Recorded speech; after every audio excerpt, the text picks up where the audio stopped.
for quite a lot of the riders in this group. A top 8-9 position in this race is worth something. So yeah, but this man is racing for. But this man is racing for the win. It's for Darren van Beckham who really tries everything to get to that man at the front.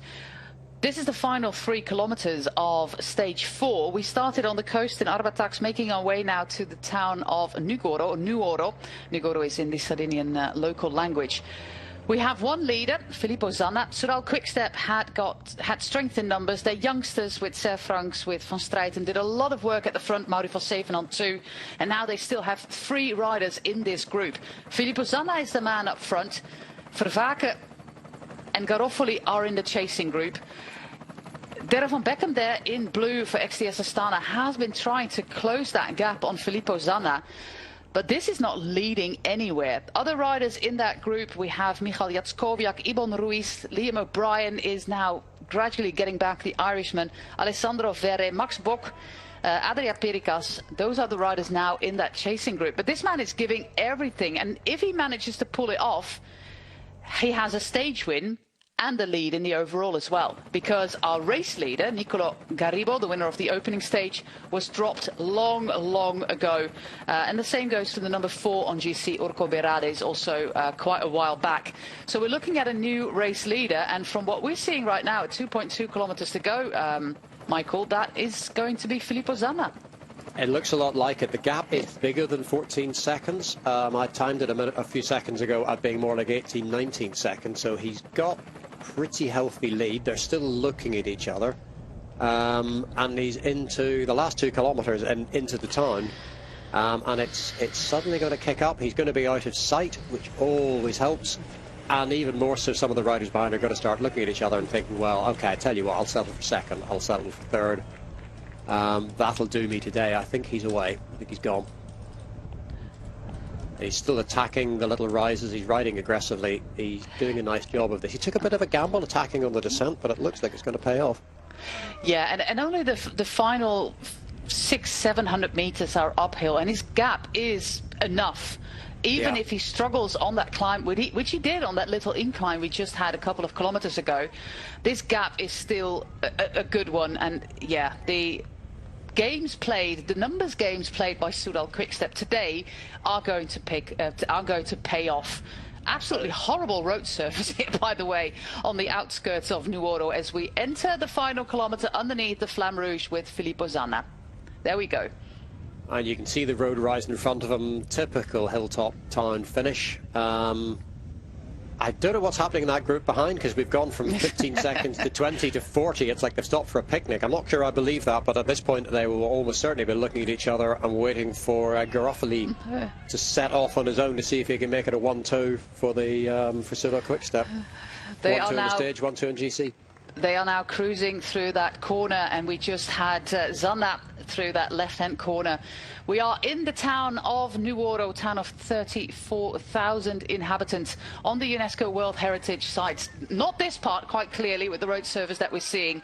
Doesn't really matter. This is the final climb, 500 meters to the line for Filippo Zana. On the opening day, he was in a group of 4 with Garofoli and Garribo, and he was pipped on the line by Nicolo Garribo. That is not going to happen today for Filippo Zana.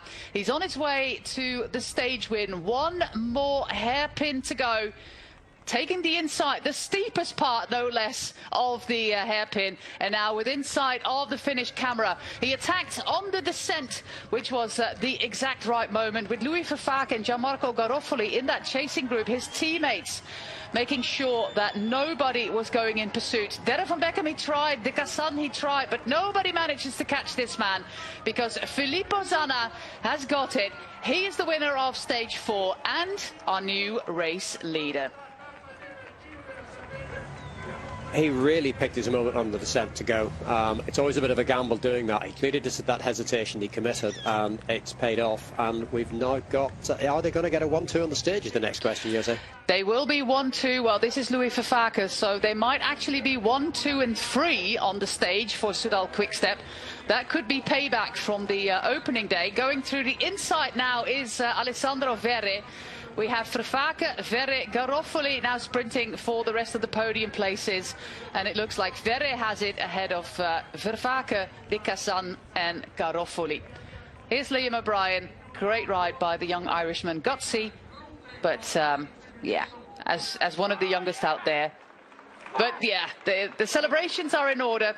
Great job, yet again, by the entire Soudal-QuickStep team. They managed a pretty high pace earlier on in the stage, getting rid of Niccolò Garibo, the race leader. And then Garofoli attacked, Zana attacked, Garofoli attacked, Zana attacked. And in the end, the attack by Zana paid off. And now they have the race lead and the number 2 on GC and a stage win with 1 day to go.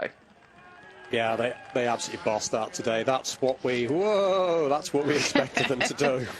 Luckily, we're not here with a group of 50. It would have been fun. This is Simone Raccani, Giacomoni, all crossing the finish line. Berrade is here as well. Also our man in the white jersey. We have a new best young rider. That is Jackowiak, the Polish rider. And well deserved. Well deserved. He's the youngest of them all. Really well today. Yeah, he rode really well today. I mean, I know our Polish colleagues have been talking him up for the last year or two about just how brilliant he's going to be. And, yeah, I wouldn't have argued with them on the evidence of today. No, there was a bronze medal for him in that race won by Hudson, who sadly we didn't see at the front. Harry Hudson would have been a nice stage for the young Brit. But as we said, if you are as young as the likes of Max Bock, Harry Hudson, Jackowiak or Liam O'Brien, consistency is key, and you don't have a fantastic day each and every day. And that's okay. That's why you're in a development squad.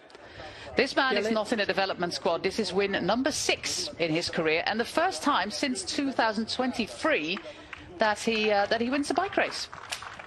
And I tell you what, the squad will be so relieved about that, because they came here with clearly the strongest team as a World Tour squad, and under quite a lot of pressure to get that kind of result. You know, there was a little bit of criticism on Monday, Michael. Yeah. People snickered a little bit at being beaten by a third division rider. Yeah, no, they did. I mean, and Garibo, he rode superbly, but I still suspect that Filippo Zana, I nearly did Filippo Gannon. Filippo Zana took his foot out of that a bit, because I think he came past and thought he'd got it one, and Garibo just had this long, strong sprint.